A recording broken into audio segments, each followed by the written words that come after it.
श्री कृष्ण गोविंद हरे मुरारी, हे नाथ नारायण वासुदेवा। श्री कृष्ण गोविंद हरे मुरारी, हे नाथ नारायण वासुदेवा। हे नाथ नारायण वासुदेवा, हे नाथ नारायण वासुदेवा। श्रीमद्भागवत पुराण एकादश स्कंध अथ तृतीयोध्याय। माया से पार होने के उपाय तथा ब्रह्म और कर्म योग का निरूपण। राजोवाच परस्य विष्णोरीशस्य मायिनाम विमोहनीं मायां वेदितुमिच्छामो भगवन्तो ब्रह्मन्तु नः। राजा निमि ने पूछा, भगवन सर्वशक्तिमान परम कारण विष्णु भगवान की माया बड़े बड़े मायावियों को भी मोहित कर देती है, उसे कोई पहचान नहीं पाता, और आप कहते हैं कि भक्त उसे देखा करता है। अब मैं उस माया का स्वरूप जानना चाहता हूँ, आप लोग कृपा करके बतलाइए।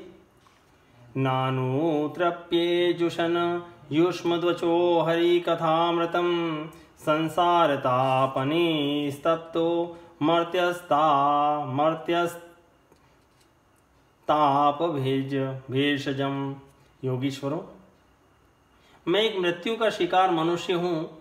संसार के तरह तरह के तापों ने मुझे बहुत दिनों से तपा रखा है।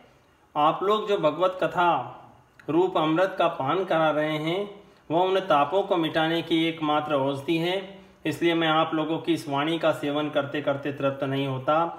आप कृपया और कहिए।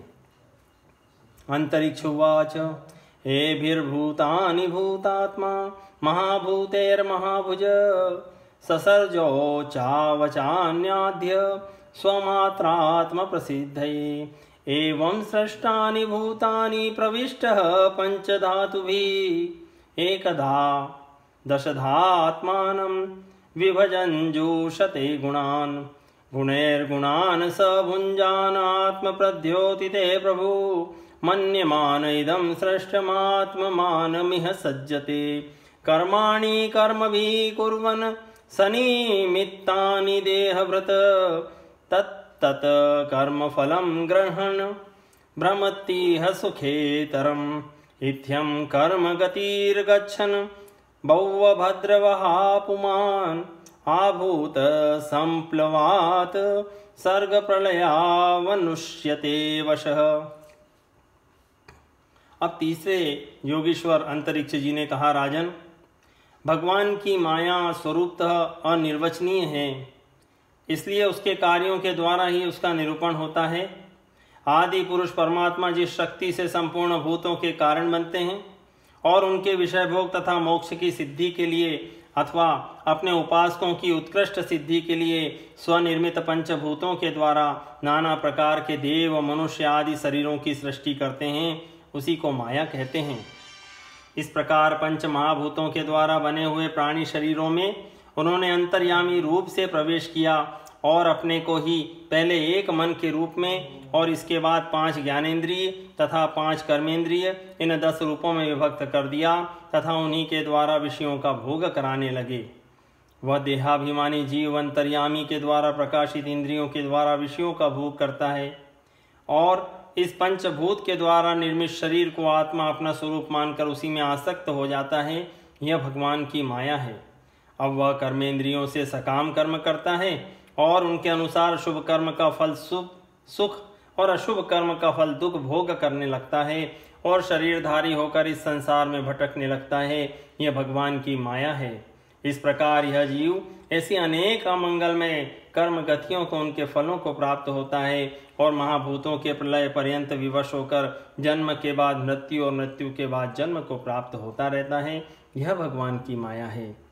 धातुपप्लव आसन्ने व्यक्तं द्रव्य गुणात्मकम् अनादि निधन कालो यव्यक्तायापकर्षति शतवर्षायनार्वृष्टिर्भविष्य तुल्बणा भुवि तत्कालोपचितोर्षार्को लोकान् स्त्रीन् प्रतपिष्यति पातालतलमारभ्य संकर्षण मुखानल दहु दहनूर्ध्वशिखो विश्वग वर्धते वायुनेरितः सावर्तको मेघगणो वर्षति स्म शतं समा धाराभिर्हस्तिहस्ताभिर्लीयते सलिले विराट ततो विराजमुत्सृज्य वैराजः पुरुषो नृप अव्यक्तं विशते सूक्ष्मं निरिन्धन इवानलः वायुना तद्गन्धा भूसलिलत्वाय कल्पते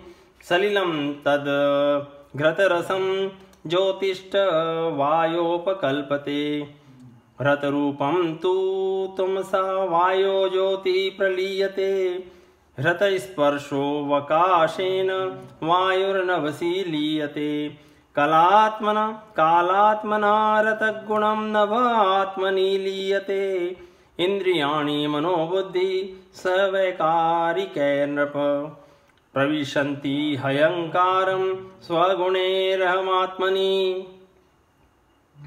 जब पंचभूतों के प्रलय का समय आता है तब अनादि और अनंत काल स्थूल तथा सूक्ष्म द्रव्य एवं गुण रूप इस समस्त व्यक्त सृष्टि को अव्यक्त की ओर उसके मूल कारण की ओर खींचता है।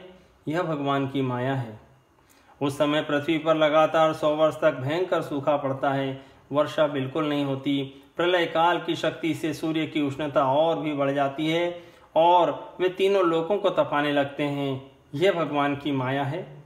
उस समय शेषनाग संकर्षण के मुंह से आग की प्रचंड लपटें निकलती हैं और वायु की प्रेरणा से वे लपटें पाताल लोक से जलाना आरंभ करती है तथा और भी ऊंची ऊंची होकर चारों ओर फैल जाती है। यह भगवान की माया है। इसके बाद प्रलयकालीन सांवर्तक मेघगण हाथी की सूंड के समान मोटी मोटी धाराओं से 100 वर्ष तक बरसता रहता है। उससे यह विराट ब्रह्मांड जल में डूब जाता है। यह भगवान की माया है। राजन, उस समय जैसे बिना ईंधन के आग बुझ जाती है, वैसे ही विराट पुरुष ब्रह्मा अपने ब्रह्मांड शरीर को छोड़कर सूक्ष्म स्वरूप अव्यक्त में लीन हो जाते हैं। यह भगवान की माया है। वायु पृथ्वी की गंध खींच लेती है, जिससे वह जल के रूप में हो जाती है, और जब वही वायु जल के रस को खींच लेती है तब वह जल अपना कारण अग्नि बन जाता है। यह भगवान की माया है। जब अंधकार अग्नि का रूप छीन लेता है तब वह अग्नि वायु में लीन हो जाती है, और जब अवकाश रूप आकाश वायु की स्पर्श शक्ति छीन लेता है तब वह आकाश में लीन हो जाता है। यह भगवान की माया है। राजन, तदनंतर काल रूप ईश्वर आकाश के शब्द गुण को हरण कर लेता है, जिससे वह तामस अहंकार में लीन हो जाता है। इंद्रियां और बुद्धि राजस अहंकार में लीन होती है। मन सात्विक अहंकार से उत्पन्न देवताओं के साथ सात्विक अहंकार में प्रवेश कर जाता है तथा अपने 3 प्रकार के कार्यों के साथ अहंकार महतत्व में लीन हो जाता है। महतत्व प्रकृति में और प्रकृति ब्रह्म में लीन होती है। फिर इसी के उल्टे क्रम से सृष्टि होती है। यह भगवान की माया है। एषा माया भगवतः सर्गस्थित्यन्तकारिणी त्रिवर्णावर्णितास्माभिः किं भूय श्रोतुमिच्छसि। यह सृष्टि, स्थिति और संहार करने वाले त्रिगुणमयी माया है। इसका हमने आपसे वर्णन किया। अब आप और क्या सुनना चाहते हैं? राजोवाच यथेतामेश्वरीं मायां दुस्तकाम कृतात्मभिः तरन्त्यंजः स्थूलधियो महर्ष इदमुच्यताम्। राजा निमि ने पूछा, महर्षि जी, इस भगवान की माया को पार करना उन लोगों के लिए तो बहुत ही कठिन है जो अपने मन को वश में नहीं कर पाए हैं। अब आप कृपा करके यह बतलाइए कि जो लोग शरीर आदि में आत्मबुद्धि रखते हैं तथा जिनकी समझ मोटी है, वे भी अनायास इसे कैसे पार कर सकते हैं? प्रबुद्ध उवाच कर्माण्यारभमाणानां दुःखहत्ये सुखाय च पश्येत पाक विपर्यांस मिथुनी चारिणा नृणां नित्यार्थितेन वित्तेन दुर्लभेनात्ममृत्युना ग्रह्यापत्याप्त पशुभिः का प्रीति साधितैश्चले एवं लोकं परं विद्यानश्वरं कर्म निर्मितं सतुल्यातिशय ध्वंसं यथा मंडलवर्तिनाम। अब चौथे योगीश्वर प्रबुद्ध जी बोले, राजन, स्त्री पुरुष संबंध आदि बंधनों में बंधे हुए संसारी मनुष्य सुख की प्राप्ति और दुख की निवृत्ति के लिए बड़े बड़े कर्म करते रहते हैं। जो पुरुष माया के पार जाना चाहता है उसको विचार करना चाहिए कि उसके कर्मों का फल किस प्रकार विपरीत होता जाता है। वे सुख के बदले दुख पाते हैं और दुख निवृत्ति के स्थान पर दिनों दिन दुख बढ़ता ही जाता है। एक धन को ही लो, इससे दिन पर दिन दुख बढ़ता ही है, इसको पाना भी कठिन है और यदि किसी प्रकार मिल भी जाए तो आत्मा के लिए यह मृत्यु स्वरूप ही है। जो इसकी उलझनों में पड़ जाता है वह अपने आप को भूल जाता है। इसी प्रकार घर, पुत्र, स्वजन, संबंधी, पशुधन आदि भी अनित्य और नाशवान ही है। यदि कोई इन्हें जुटा भी ले तो इनसे क्या सुख शांति मिल सकती है। इस प्रकार जो मनुष्य माया से पार जाना चाहता है उसे यह भी समझ लेना चाहिए कि मरने के बाद प्राप्त होने वाले लोक परलोक भी ऐसे ही नाशवान हैं, क्योंकि इस लोक की वस्तुओं के समान वे भी कुछ सीमित कर्मों के सीमित फल मात्र हैं।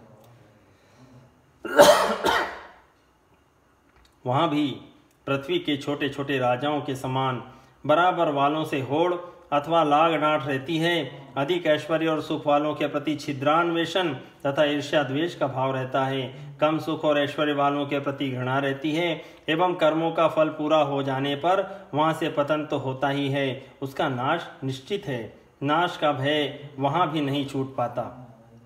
तस्माद् गुरुं प्रपद्येत जिज्ञासु श्रेय उत्तमम् शाब्दे परे च निष्णातं ब्रह्मण्योपशमाश्रयम् तत्र भागवतान् धर्मान् शिक्षेद गुर्वात् मदेवतः अमाययानुवृत्त्या यस्तुष्येदात्मात्मदो हरिः सर्वतो मनसो संगमादो संगम च साधुषु दयां मैत्रीं प्रश्रयं च भूतेष्वद्धायथोचितं शौचं तपस्तितीक्षां च मौनं स्वाध्यायमार्जवं ब्रह्मचर्यहिंसां च समत्वं द्वन्द्वसंगयोः सर्वात्मेश्वरान्वीक्षां कैवल्यं निकेततां विविक्त चीरवसनम संतोषम येन केनचित।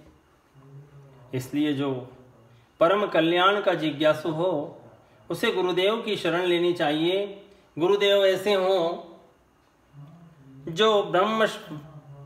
जो शब्द ब्रह्म वेदों के पारदर्शी ब्राह्मण हो, जिससे वे ठीक ठीक समझा सकें और साथ ही परब्रह्म में परिनिष्ठित तत्व ज्ञानी भी हो, ताकि अपने अनुभव के द्वारा प्राप्त की हुई रहस्य की बातों को बता सके।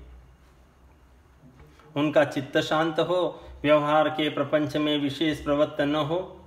जिज्ञासु को चाहिए कि गुरु को ही अपना परम प्रियतम आत्मा और इष्ट देव माने, उनकी निष्कपट भाव से सेवा करे, उनके पास रहकर भागवत धर्म की भगवान को प्राप्त कराने वाले भक्ति भाव के साधनों की क्रियात्मक शिक्षा ग्रहण करे। इन्हीं साधनों से सर्वात्मा एवं भक्त को अपने आत्मा का दान करने वाले भगवान प्रसन्न होते हैं। पहले शरीर, संतान आदि में मन की अनासक्ति सीखें, फिर भगवान के भक्तों से प्रेम कैसा करना चाहिए यह सीखें। इसके पश्चात प्राणियों के प्रति यथा योग्य दया, मैत्री और विनय की निष्कपट भाव से शिक्षा ग्रहण करें। मिट्टी, जल आदि से बाह्य शरीर की पवित्रता, छल कपट आदि के त्याग से भीतर की पवित्रता, अपने धर्म का अनुष्ठान, सहन शक्ति, मौन, स्वाध्याय, सरलता, ब्रह्मचर्य, अहिंसा तथा शीत उष्ण सुख दुख आदि द्वंद्वों में हर्ष विषाद से रहित होकर रहना सीखे।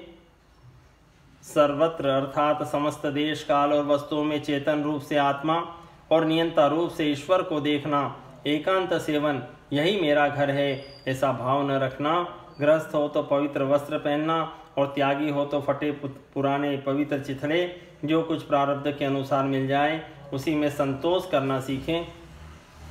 श्रद्धां भागवते शास्त्रे निंदामन्यत्र चापि मनो वाक्कर्म दंडं च सत्यं शमदमावपि श्रवणं कीर्तनं ध्यानं हरेद्भुत कर्मण जन्म कर्म गुणानां च तदर्थेऽखिल चेष्टितम् इष्टं दत्तं तपो जप्तं व्रतं यच्चात्मनः प्रियं दारान् सुतान् ग्रहान् प्राणान् यतः परस्मै निवेदनम् एवं कृष्णात्मनाथेषु मनुष्येषु च सौहृदं परिचर्यामशो यत्र महत्सु नृषु साधुषु परस्परानुकथनं पावनं भगवद्दश मिथोरतिर्मिथस्तुष्टिर्निवृत्तिर्मिथ आत्मनः स्मरन्त स्मारयन्तश्च मिघोघोगहरं हरिं भक्त्या संजातया भक्त्या विभृत्योत्पुलकां तनुम्। भगवान की प्राप्ति का मार्ग बतलाने वाले शास्त्रों में श्रद्धा और दूसरे किसी भी शास्त्र की निंदा न करना, प्राणायाम के द्वारा मन का, मौन के द्वारा वाणी का और वासनाहीनता के अभ्यास से कर्मों का संयम करना, सत्य बोलना, इंद्रियों को अपने अपने गोलकों में स्थिर रखना और मन को कहीं बाहर न जाने देना सीखें। राजन, भगवान की लीलाएं अद्भुत हैं, उनके जन्म कर्म और गुण दिव्य हैं। उन्हीं का श्रवण कीर्तन और ध्यान करना तथा शरीर से जितनी भी चेष्टाएं हों सब भगवान के लिए करना सीखें। यज्ञ, दान, तप अथवा जप, सदाचार का पालन और स्त्री, पुत्र, घर, अपना जीवन, प्राण तथा जो कुछ अपने को प्रिय लगता हो सब का सब भगवान के चरणों में निवेदन करना, उन्हें सौंप देना सीखें। जिन संत पुरुषों ने सच्चिदानंद स्वरूप भगवान श्री कृष्ण को अपने आत्मा और स्वामी के रूप में साक्षात्कार कर लिया हो, उनसे प्रेम और स्थावर जंगम दोनों प्रकार के प्राणियों की सेवा, विशेष करके मनुष्यों की, मनुष्यों में भी परोपकारी सज्जनों की और उनमें भी भगवत प्रेमी संतों की करना सीखें। भगवान के परम पावन यश के संबंध में ही एक दूसरे से बातचीत करना और इस प्रकार के साधकों का इकट्ठे होकर आपस में प्रेम करना, आपस में संतुष्ट रहना और प्रपंच से निवृत्त होकर आपस में ही आध्यात्मिक शांति का अनुभव करना सीखें। राजन, श्री कृष्ण राशि राशि पापों को एक क्षण में भस्म कर देते हैं। सब उन्हीं का स्मरण करें और एक दूसरे को स्मरण करावें। इस प्रकार साधन भक्ति का अनुष्ठान करते करते प्रेम भक्ति का उदय हो जाता है और वे प्रेमोद्रेक से पुलकित शरीर धारण करते हैं। क्वचिदरुदन्त्यच्युत चिन्तया क्वचित् सन्ति नन्दति वन्दत्यलौकिकः नत्यन्ति गायन्त्यनुशीलयन्त्यज्यं भवन्ति तूष्णीं परमेत्य निवृतः इति भागवतान् धर्मान् शिक्षन् भक्त्या तदुत्थया नारायण परो माया मंजस्तरति। दोस्तराम, उनके हृदय की बड़ी विलक्षण स्थिति होती है। कभी कभी वे इस प्रकार चिंता करने लगते हैं कि अब तक भगवान नहीं मिले, क्या करूं, कहाँ जाऊं, किससे पूछूं, कौन मुझे उनकी प्राप्ति करावे। इस तरह सोचते सोचते वे रोने लगते हैं। तो कभी भगवान की लीला की स्फूर्ति हो जाने से ऐसा देखकर कि परमेश्वरशाली भगवान गोपियों के डर से छिपे हुए हैं, खिलखिलाकर हंसने लगते हैं। कभी कभी उनके प्रेम और दर्शन की अनुभूति से आनंद मग्न हो जाते हैं, तो कभी लोकातीत भाव में स्थित होकर भगवान के साथ बातचीत करने लगते हैं। कभी मानो उन्हें सुना रहे हों। इस प्रकार उनके गुणों का गान छेड़ देते हैं और कभी नाच नाच कर उन्हें रिझाने लगते हैं। कभी कभी उन्हें अपने पास न पाकर इधर उधर ढूंढने लगते हैं, तो कभी कभी उनसे एक होकर उनकी सन्निधि में स्थित होकर परम शांति का अनुभव करते और चुप हो जाते हैं।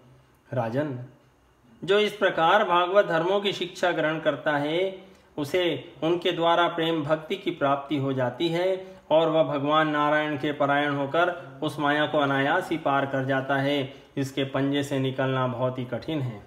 राजोवाच नारायणाभिधानस्य ब्रह्मण परमात्मन निष्ठामर्हतनो वक्तुम यूयं हि ब्रह्मवित्तमः। राजा इमी ने पूछा, महर्षियों, आप लोग परमात्मा का वास्तविक स्वरूप जानने वालों में सर्वश्रेष्ठ हैं, इसलिए मुझे यह बतलाइए कि जिस परब्रह्म परमात्मा का नारायण नाम से वर्णन किया जाता है उनका स्वरूप क्या है। पिप्पलायनुवाच स्थित्युद्भव प्रलय हेतुरस्य यत स्वप्न जागर सुसुप्तिषु सद्बहिश्च देहेन्द्रियासु हृदयानि चरन्ति येन संजीवतानि तद्वेहि परम नरेंद्र। अब पांचवें योगीश्वर पिप्पलायन जी ने कहा, राजन, जो इस संसार की उत्पत्ति, स्थिति और प्रलय का निमित्त कारण और उपादान कारण दोनों ही है, बनने वाला भी है और बनाने वाला भी, परंतु स्वयं कारण रहित है, जो स्वप्न, जागृत और सुसुप्ति अवस्थाओं में उनके साक्षी के रूप में विद्यमान रहता है और उनके अतिरिक्त समाधि में भी ज्यों का त्यों एक रस रहता है, जिसकी सत्ता से ही सत्तावान होकर शरीर, इंद्रिय, प्राण और अंतःकरण अपना अपना काम करने में समर्थ होते हैं। उसी परम सत्य वस्तु को आप नारायण समझिए। नैतन्मनो विशति वागुत चक्षुरात्मा प्राणेन्द्रियाणि च यथा नलमर्चिषस्वा शब्दोऽपि बोध कनिषेधतयात्ममूल मर्थोक्तमाह यद्रते न निषेध सिद्धि सत्वं रजस्तमिति त्रिव्रदेकमादौ सूत्रं महानहमिति प्रवदन्ति जीवं ज्ञानाक्रियार्थफलरूपतयोरुशक्ति ब्रह्मेव भाति सदसच्यतयो परं यत् नात्मा जजान न मरिष्यति नेधते सो न क्षीयते समनविद व्याभिचारिणां हि सर्वत्र श्वसन सर्वत्र शश्वदनपायुपलब्धिमात्रं प्राणो यथेन्द्रिय बलेन विकल्पितं सत। जैसे चिंगारियां न तो अग्नि को प्रकाशित ही कर सकती हैं और न जला ही सकती है, वैसे ही उन परम तत्वों में आत्म स्वरूप में न तो मन की गति है और न वाणी की। नेत्र उसे देख नहीं सकते, बुद्धि सोच नहीं सकती, प्राण और इंद्रियां तो उसके पास तक नहीं फटक पाती। नेति नेति इत्यादि श्रुतियों के शब्द भी वह यह है इस रूप में उसका वर्णन नहीं करते, बल्कि उसको बोध कराने वाले जितने भी साधन हैं उनका निषेध करके तात्पर्य रूप से अपना मूल लक्षित करा देते हैं। क्योंकि यदि निषेध के आधार की आत्मा की सत्ता न हो तो निषेध कौन कर रहा है, निषेध की वृत्ति किसमें है? इन प्रश्नों का कोई उत्तर ही न रहे। निषेध की ही सिद्धि न हो। जब सृष्टि नहीं थी तब केवल एक वही था। सृष्टि का निरूपण करने के लिए उसी को त्रिगुण सत्व, रज और तममयी प्रकृति कहकर वर्णन किया गया। फिर उसी को ज्ञान प्रधान होने से महतत्व, क्रिया प्रधान होने से सूत्रात्मा और जीव की उपाधि होने से अहंकार रूप में वर्णन किया गया। वास्तव में जितनी भी शक्तियां हैं, चाहे वे इंद्रियों के अधिष्ठात्र देवताओं के रूप में हो, चाहे इंद्रियों के उनके विषयों के अथवा विषयों के प्रकाश के रूप में हो, सबका सब वह ब्रह्म ही है। क्योंकि ब्रह्म की शक्ति अनंत है।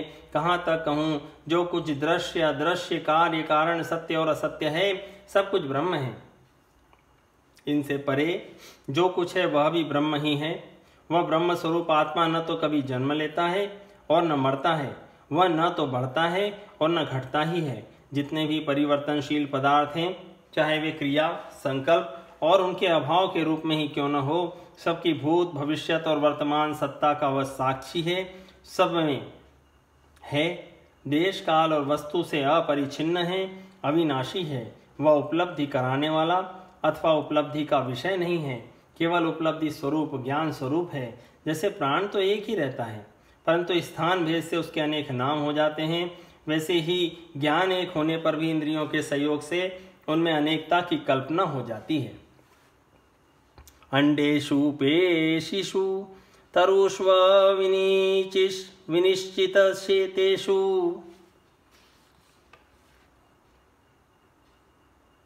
विनिश्चितेषु प्राणो हि जीवमुपाधावति तत्र तत्र सन्ने यदीन्द्रियगणे हमी च प्रसुप्ते कूटस्थाशयमृते तदनुस्मृतिर्न यर्ह्यब्जना बचरणे शनयोर्भक्त्या चेतो मलानि विदमेद गुण कर्म जानी तस्मिन् विशुद्ध उपलभ्यत आत्मतत्वं साक्षात् यथोमल दृशो संवृत प्रकाशः।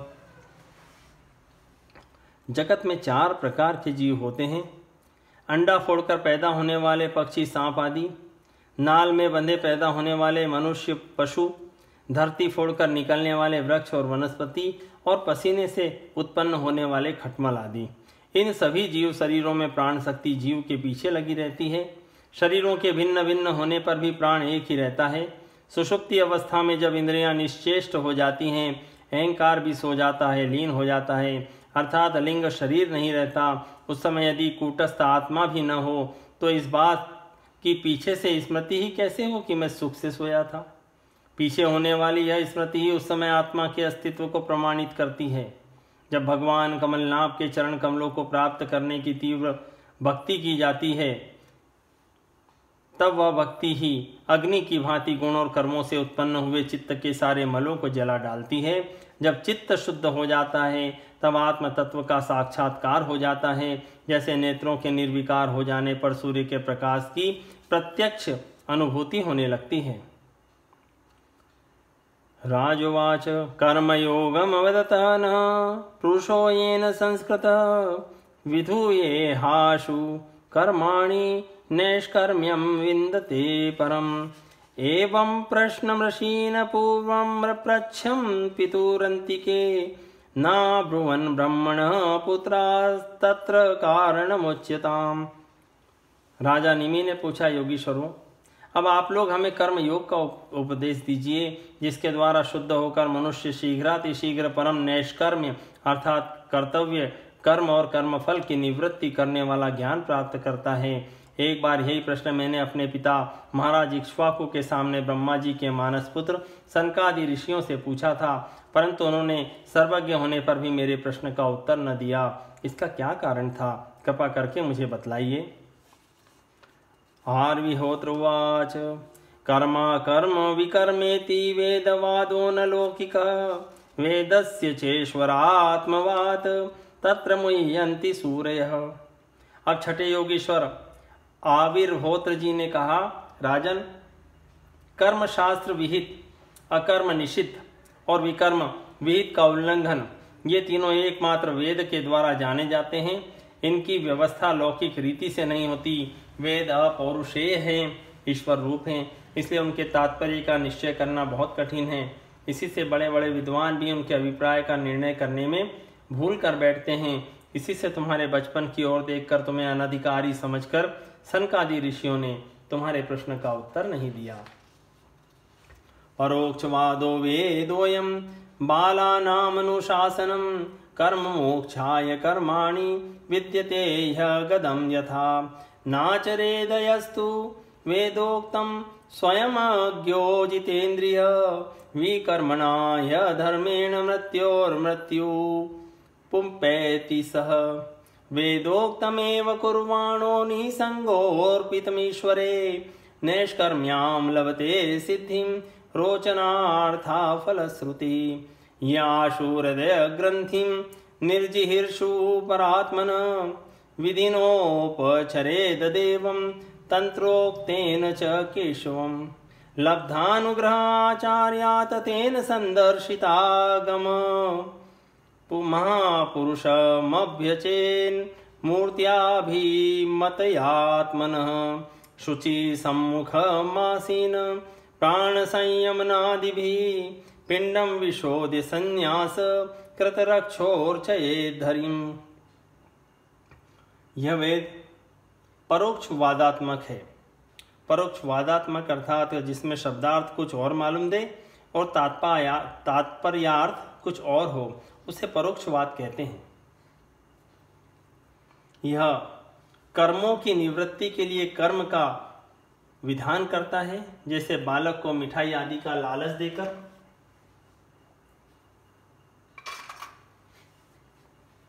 औषध खिलाते हैं, वैसे ही यह अनभिज्ञों को स्वर्ग आदि का प्रलोभन देकर श्रेष्ठ कर्म में प्रवृत्त करता है। जिसका अज्ञान निवृत्त नहीं हुआ है, जिसकी इंद्रियां वश में नहीं है, यदि वह मनमाने ढंग से वेदोक्त कर्मों का परित्याग कर देता है तो वह विहित कर्मों का आचरण न करने के कारण विकर्म रूप अधर्म ही करता है। इसलिए वह मृत्यु के बाद फिर मृत्यु को प्राप्त होता है। इसलिए फल की अभिलाषा छोड़कर और विश्वात्मा भगवान को समर्पित कर जो वेदोक्त कर्म का ही अनुष्ठान करता है, उसे कर्मों की निवृत्ति से प्राप्त होने वाली ज्ञान रूप सिद्धि मिल जाती है। जो वेदों में स्वर्गादि रूप फल का वर्णन है, उसका तात्पर्य फल की सत्यता में नहीं है, वह तो कर्मों में रुचि उत्पन्न कराने के लिए है। राजन, जो पुरुष चाहता है कि शीघ्र से शीघ्र मेरे ब्रह्म स्वरूप आत्मा की हृदय ग्रंथि मैं और मेरे की कल्पित गांठ खुल जाए, उसे चाहिए कि वह वैदिक और तांत्रिक दोनों ही पद्धतियों से भगवान की आराधना करे। पहले सेवा आदि के द्वारा गुरुदेव की दीक्षा प्राप्त करे, फिर उनके द्वारा अनुष्ठान की विधि सीखे, अपने को भगवान की जो मूर्ति प्रिय लगे, अभिष्ट जान पड़े, उसी के द्वारा पुरुषोत्तम भगवान की पूजा करे। पहले स्नान आदि से शरीर और संतोष आदि से अंतःकरण को शुद्ध करे। इसके बाद भगवान की मूर्ति के सामने बैठकर प्राणायाम आदि के द्वारा भूत शुद्धि नाड़ी शोधन करे। तत्पश्चात विधि पूर्वक मंत्र देवता आदि के न्यास से अंग रक्षा करके भगवान का पूजन करे। अर्चादो हृदये चापि यथा लब्धोपचारके द्रव्य चित्यात्मलिंगानि निष्पाद्य प्रोक्ष्य चासनम पाद्यादीनुपकल्प्या कल्प्याथ सन्निधाप्य समाहित हृदादिभिः कृतन्यासो मूलमन्त्रेण चार्चयेत्। सांगोपांगां सपार्षदां तां मूर्तिं स्वमन्त्रतः पाद्यार्ध्याचमनीर्याध्ये स्नानवासो विभूषणे गन्धमाल्याक्षतस्त्रग्भिः धूर्पदीपोपहारके सांगं सम्पूज्य विधिवत स्तवे स्तुत्वा नमेद्धरिम् आत्मनं तन्मयं ध्यायन् मूर्तिं सम्पूजयेद्धरे शेषामाधाय शिरसि स्वधान्न युद्वास्य सत्कृतम् एवमग्नयर्कतो यादा दावतिथो हृदये च यः यजतीश्वरमात्मानमचिरान्मुच्यते हि सः। पहले पुष्प आदि पदार्थों का जंतु आदि निकाल कर पृथ्वी को सम्मार्जन आदि से अपने को अव्यग्र होकर और भगवान की मूर्ति को पहले ही की पूजा के लगे हुए पदार्थों के छालन आदि से पूजा के योग्य बनाकर फिर आसन पर मंत्रोच्चारण पूर्वक जल छिड़क कर पाद्य अर्घ्य आदि पात्रों को स्थापित करे। तदनंतर एकाग्रचित्त होकर हृदय में भगवान का ध्यान करके फिर उसे सामने की श्री मूर्ति में चिंतन करे। तदनंतर हृदय, सिर, शिखा, हृदयाय नमः, सिर से स्वाहा इत्यादि मंत्रों से न्यास करें और अपने इष्ट देव के मूल मंत्र के द्वारा देश काल आदि के अनुकूल प्राप्त पूजा सामग्री से प्रतिमा आदि में अथवा हृदय में भगवान की पूजा करें। अपने अपने उपास्य देव के विग्रह की हृदय आदि अंग, आयुधादि उपांग और पार्षदों सहित उनके मूल मंत्र द्वारा पाद्य अर्घ्य आचमन मधुपर्क स्नान वस्त्र आभूषण गंध पुष्प दधि अक्षत के भगवान विष्णु की पूजा में अक्षतों का प्रयोग केवल तिल कालांकार में ही करना चाहिए, पूजा में नहीं। नाक्षतेर्चयेत विष्णु न केतक्या महेश्वरम। जैसे शिव जी को केतकी का फूल नहीं चढ़ाया जाता, वैसे ही अक्षत का प्रयोग पूजा में, विष्णु जी की पूजा में नहीं किया जाता।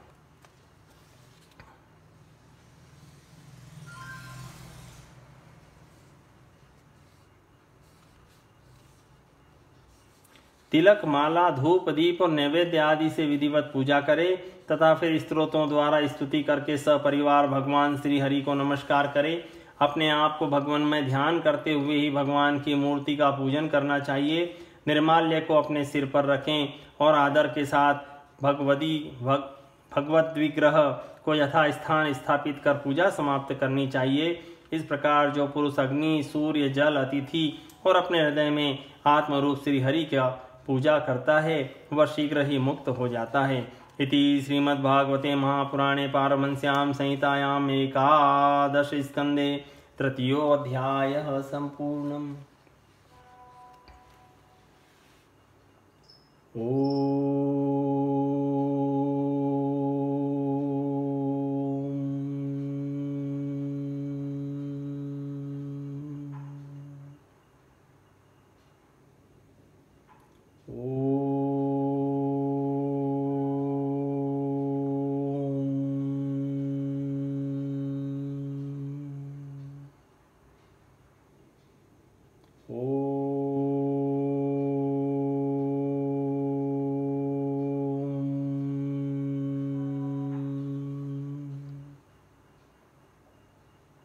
श्री श्री कृष्ण गोविंद हरे मुरारी, हे नाथ नारायण वासुदेवा। श्री कृष्ण गोविंद हरे मुरारी, हे नाथ नारायण वासुदेवा। हे नाथ नारायण वासुदेवा, हे नाथ नारायण वासुदेवा।